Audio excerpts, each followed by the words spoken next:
All right, good evening, guys. Hope you're having a good week, enjoying the snow or ice, whatever you have. Wanted you to think about this question. What is the strangest thing you've ever seen or maybe been a part of, where you just look back and you think, man, that was really kind of strange. The whole thing, the scenario was just kind of strange. I remember when I was a kid in middle school or maybe even fifth grade, they used to have a thing at the Jackson Park where it was a cardboard boat race, and you had to build a boat out of cardboard. And me and my buddy built this boat, and we thought it was great. It looked really cool, and we started across the lake or the pond, and we got halfway, and our boat sunk.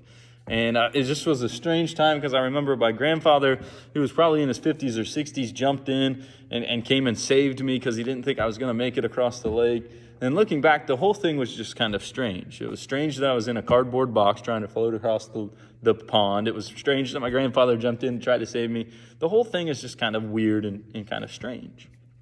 And we've all been in strange situations before, or been in a event where you're like, this is just kind of strange. Well, the Bible is full of strange stories. We've looked at miracles the last couple of weeks. We've looked at stories that involve Jesus that was just kind of weird. We looked at the feeding of the 5,000. It's kind of strange that Jesus was able to feed that many people with just what he had. We looked at the water into wine scenario, and that's kind of strange. But this story we're going to look at today takes place in the Old Testament. It takes place in the book of 2 Kings. It involves a couple prophets, and the whole situation is strange, but it kind of has maybe something that we can take away from it. So as we look at 2 Kings chapter 2, verse 9 through 14 is where we're really going to look this afternoon. But I want you to understand who we're talking about. There's a man by the name of Elisha, and he was the servant of Elijah. So Elisha was the servant for Elijah. Elijah was the mighty prophet. Elijah went to heaven in one of the most strangest ways, and he left Elisha behind. But Elisha not only lost his mentor, his friend, the person he looked up for, but at the moment he left, Elisha went from being the assistant to the prophet himself. And so that's where we're going to start off with this evening. And it's kind of a strange story. So here we go. 9 through 14 says this. When they crossed, Elijah said to Elisha, "Tell me what I can do for you before I am taken away." Elijah understood that he was not going to live forever and that he was going to be taken away at some point. Elisha's response is this: "Let me inherit a double portion of your spirit." And Elijah responds by saying, "You have asked a difficult thing. Yet if you see me when I am taken away, it will be yours. Otherwise, it will not." As they were walking along and talking together, suddenly a chariot of fire and horses of fire appeared and separated the two of them. Elijah went up to heaven in a whirlwind. Elisha saw this and cried out, my father, the chariots and the horsemen of Israel." And Elijah saw him no more. Then he took an old part of his garment and tore it into two. Elisha then picked up Elijah's cloak that had fallen off from him and went back and stood on the bank of the Jordan. And he took the cloak that had fallen from Elijah and he struck the water. And he said, "Where now is the Lord, the God of Elijah?" he asked. When he struck the water, it divided to the right and to the left, and he was able to cross over. And so this is really strange because imagine being there. You're talking with your friends, you're talking with your boss, you're talking to a mentor, you're talking to somebody that you really care about, that you really look up to, that you really am a fan of. And you're having this conversation, and he's alive and he's talking to you, and he's asking you, what is it that you want when I'm taken away? And Elisha responds in a way that's kind of weird, but he says, "Elijah, I want double the portion of your spirit. You are this great prophet. You have this great spirit. You're able to do great things. You have such a trust in God. I want that. Double it." And as he's standing there, it happens. He said, Elijah tells Elisha, "It will happen if you see me taken away." And here's the strangest thing. He didn't just appear. He didn't just float away. A chariot of fire. So what you see, horses carrying a chariot, horses in a chariot of fire came swooping in, divided the two of them, picked up Elijah. He got in his Uber and he drove away. He floated away, he flew away. I don't really know what happened, but he just went to heaven. And for Elisha, he's probably going through all kinds of emotions, right? He's lost his best friend. He's lost his mentor. He's lost the person that he loves. And I don't know if it was out of sadness, out of not knowing what to do, he grabs Elijah's cloak and he begins to strike the water. And as he's striking the water, he's saying, God, where are you now? Where are you now? Eventually, at one of those strikes, he hit the water. And the water went to the left and to the right. And so it kind of proved to Elisha that he's gotten the double portion of the Spirit from Elijah. So Elisha went into town, and almost immediately he did that miracle where he split the water. But he came into an area where the water source was no good. The water was bad. The land around it was fertile. It wasn't growing anything. And Elisha performed his second miracle. So days after he lost his best friend and his mentor, Elisha is now performing these great miracles that he used to watch his mentor do. And this one he did in public. He was able to make the water fresh and it restored the land. Then he moved on to Bethel, and this is where one of the strangest events happens in the Bible. It was interesting. 2 Kings chapter 2, verse 23 to 25. We'll read this and try to make some sense of it. It says, from there, Elisha went up to Bethel, and as he was walking along the road, some boys came out of town and jeered at him. Get out of here, Baldy, they said. Get out of here, Baldy.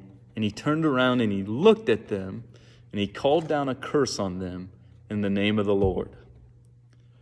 Then 2 bears came out of the woods and mauled 42 of the boys.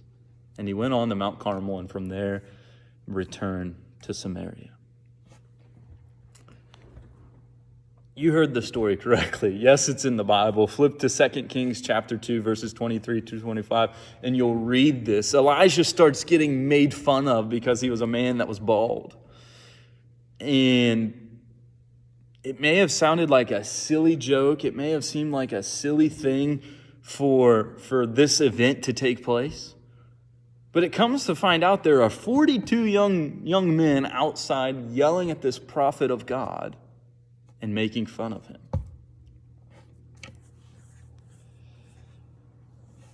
Why in the world did God let Elisha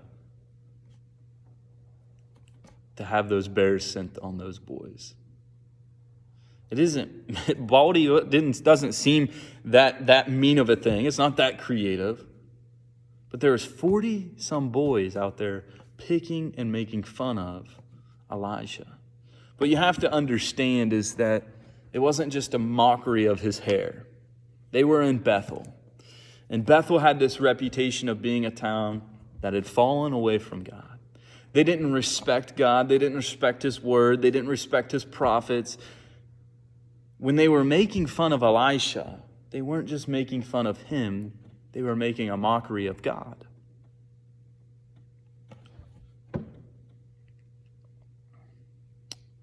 And so there's more to the story than just a couple bears attacking.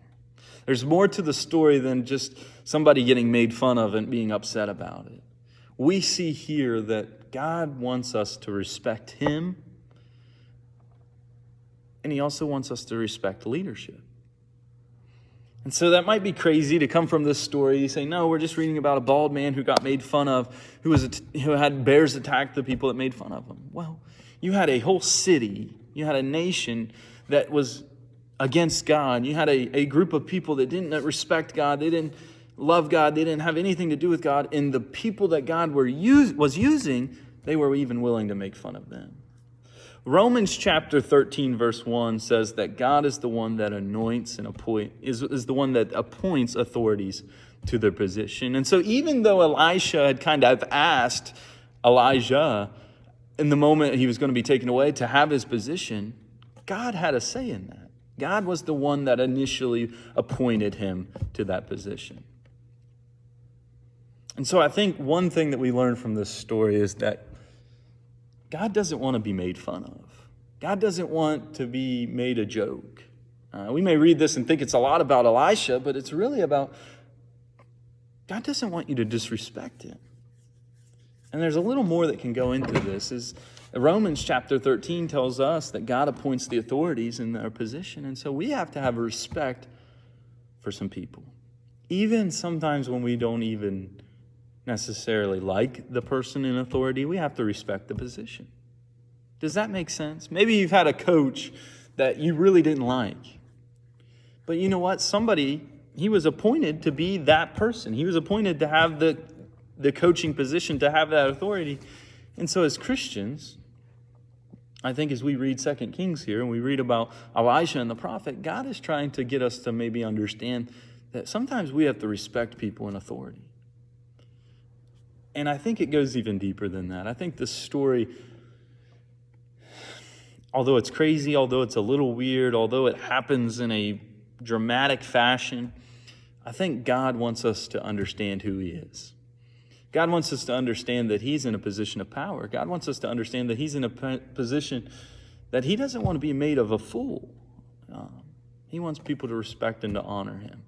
And if we look back, he's probably been working with the people of Bethel for a long time to try to get them to turn back to him.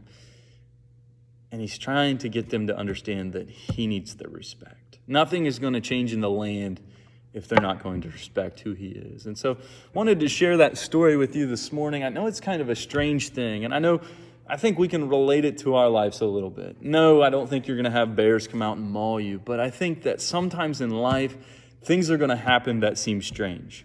Sometimes in life, things are going to happen in your life that you don't understand, that maybe an instance is going to take place and you just don't understand what God is doing, or maybe something's going to happen at school and you're not sure why it's happening. Maybe it's this pandemic that we're still in and we can't grasp the idea of why this is still happening, but we have to understand that God is in control and respect that God is in control. Does that make sense? I hope that makes sense as we kind of look at this story this afternoon, this evening. Hope you guys have a great week. Hope you stay safe. Go outside if it's not too cold. Enjoy the weather. Have a good week. Hope to see you Sunday. And if not, see you soon. Take care, guys. Miss you and hope you're doing well. Contact me. See me if you need anything. Be glad to help in any way. See you guys.